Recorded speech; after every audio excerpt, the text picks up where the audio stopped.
The Okavango Delta in the north of Botswana is one of Africa's last great natural sanctuaries. With its abundance of wildlife, this spectacular marshland is a popular destination for safari tourists.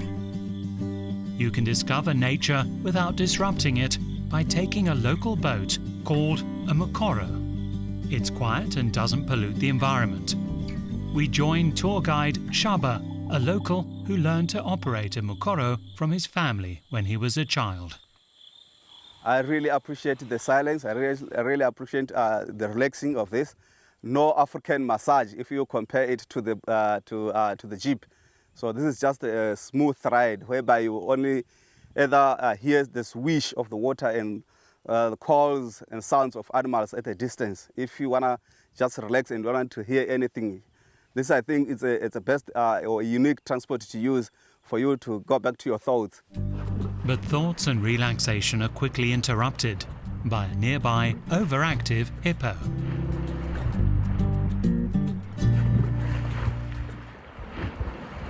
Yeah, I don't have to worry. He will be only fast like on an open space like that one.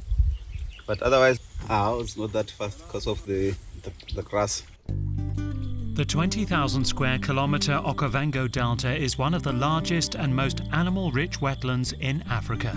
It has been a UNESCO World Heritage Site since 2014. The delta is an especially important habitat for animals that live in the water. In addition to hippos, there are numerous species of fish, reptiles and amphibians, as well as many bird and mammal species. Travelling in a Mokoro is not only environmentally friendly, it also has a long tradition.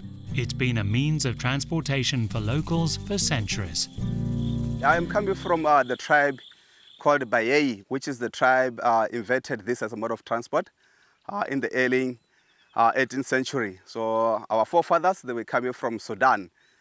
Just because of those civil wars, they were just traveling. But before they introduced this kind of transport, they were using what we call the rafters, which were made from reeds and papyrus. And as the journey was slow, on the way, this started to tear apart.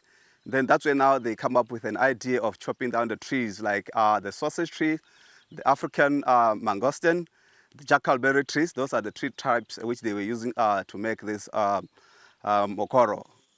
However, modern Mokoros for tourists are made of fiberglass. And Shaba also gives his guests a chance to try steering. Keeping one's balance isn't easy, especially knowing that hippos are swimming nearby.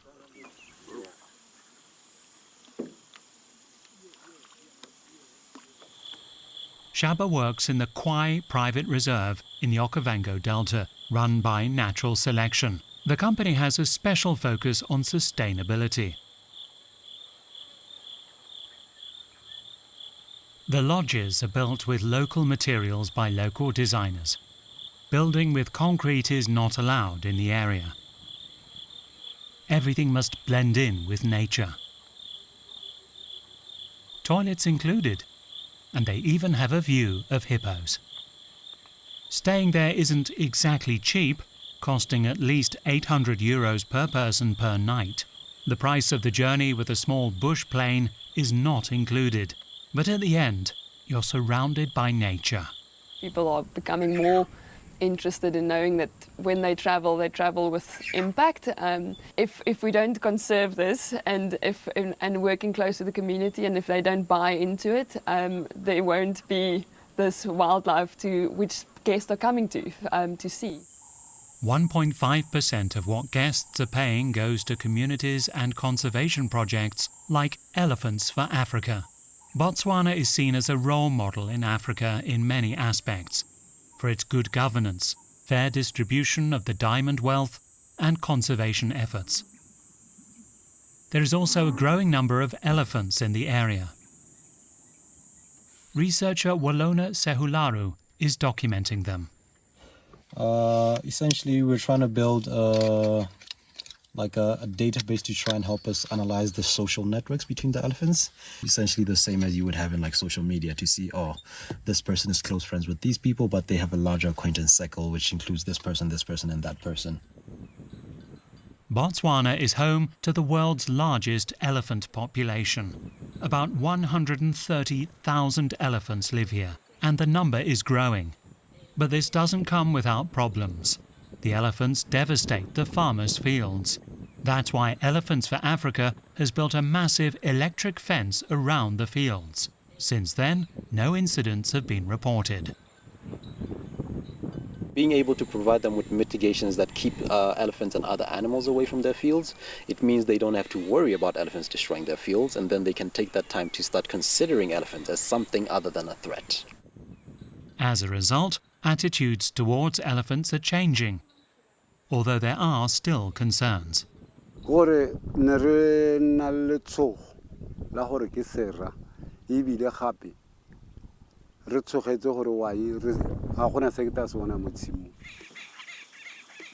Back on the water, Shaba Kebonyetsala also has many stories to tell about encounters with wild animals. The difficult part of this is whereby you come across like the situations either being attacked by the hippo or sometimes be surrounded by the elephants. And then now you have to think very quickly, how am I going to get out of the situation? Always my guests are kept safe. I do it safely, and I tell them to become comfortable and enjoy the tranquility. Living and working in this environment is a blessing for the Mokoro operator. His 5 children are still too young, Shaba says, but he can't wait until he can teach them how to operate a Mokoro. Then they too can show travellers from around the world the beauty of the Okavango Delta.